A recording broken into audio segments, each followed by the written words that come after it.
Hello everyone, welcome back. आज हम बात करेंगे इंडिया के 2022 इलेक्शन के रिजल्ट्स के बारे में और ये देश के फ्यूचर के लिए क्या मतलब रखते हैं। नरेंद्र मोदी जी ने तीसरी बार प्रधानमंत्री बनके एक हिस्टोरिकल काम किया है, लेकिन ये वैसी लैंडस्लाइड विक्ट्री नहीं थी जैसी सब एक्सपेक्ट कर रहे थे। तो क्या हुआ? सबसे पहले मोदी जी की भारतीय जनता पार्टी यानी बीजेपी की सीट्स काफी कम हो गई। उन्हें वो मेजॉरिटी नहीं मिली जिसका वो एम कर रहे थे। ये सब कुछ हुआ इकोनॉमी के स्लो होने, बेरोजगारी बढ़ने और रिलीजियस पोलराइजेशन के एलिगेशंस की वजह से। कांग्रेस पार्टी ऑपोजिशन में ने इन मुद्दों का फायदा उठाया और उन्हें एक्सपेक्टेड से ज्यादा सपोर्ट मिला। ये इलेक्शन इंडियन पॉलिटिक्स में एक बड़ा चेंज लाया है। बीजेपी के कम मेजॉरिटी की वजह से मोदी जी को अब कोalition पार्टनर्स के साथ मिलकर सरकार चलानी पड़ेगी। इसका मतलब ये है कि पॉलिटिकल लैंडस्केप और फ्रैगमेंटेड हो जाएगा और रीजनल पार्टीज नेशनल डिसीजंस में ज्यादा इंपॉर्टेंट रोल प्ले करेंगी। लगता है कोalition पॉलिटिक्स वापस आ गई है। अब बात करते हैं कांग्रेस पार्टी की।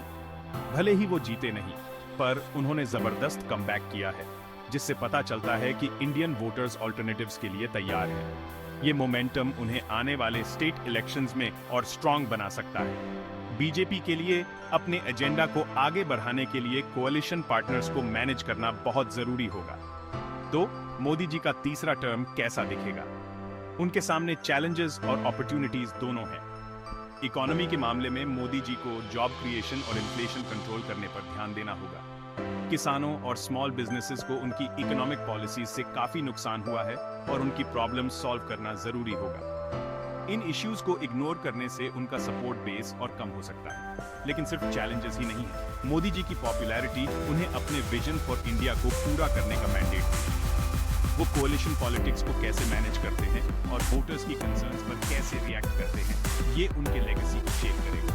उनका तीसरा कार्यकाल एक टर्निंग पॉइंट हो सकता है। क्या मोदी जी देश को एकजुट कर पाएंगे और इम्पोर्टेंट इश्यूज को सॉल्व कर पाएंगे, या चैलेंजेस बहुत ज्यादा बड़े साबित होंगे?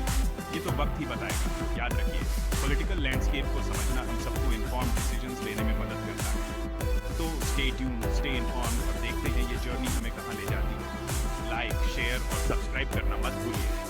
देखने के लिए शुक्रिया और मिलते हैं अगले वीडियो में। नरेंद्र मोदी की तीसरी जीत ने भारतीय राजनीति में एक नया अध्याय जोड़ा।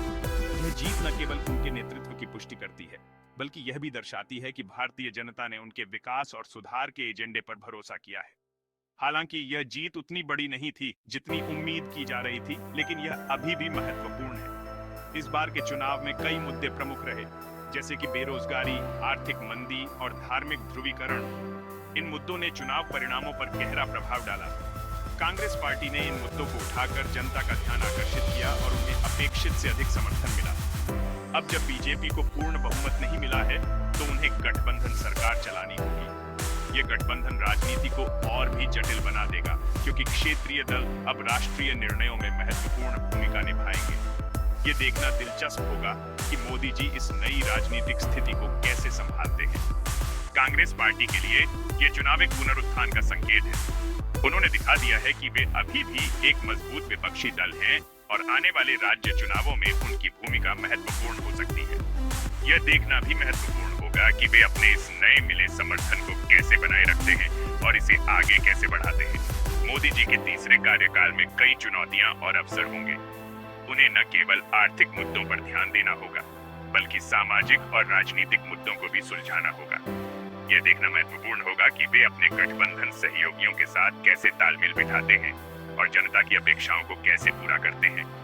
अंत में यह कहना गलत नहीं होगा कि नरेंद्र मोदी का तीसरा कार्यकाल भारतीय राजनीति में एक महत्वपूर्ण मोड़ साबित हो सकता है। यह देखना दिलचस्प होगा कि वे इस नई राजनीतिक स्थिति को कैसे संभालते हैं और देश को किस दिशा में ले जाते हैं। तो बने रहिए हमारे साथ और देखते रहिए कि यह यात्रा हमें कहां ले जाती है। लाइक, शेयर और सब्सक्राइब करना मत भूलिए।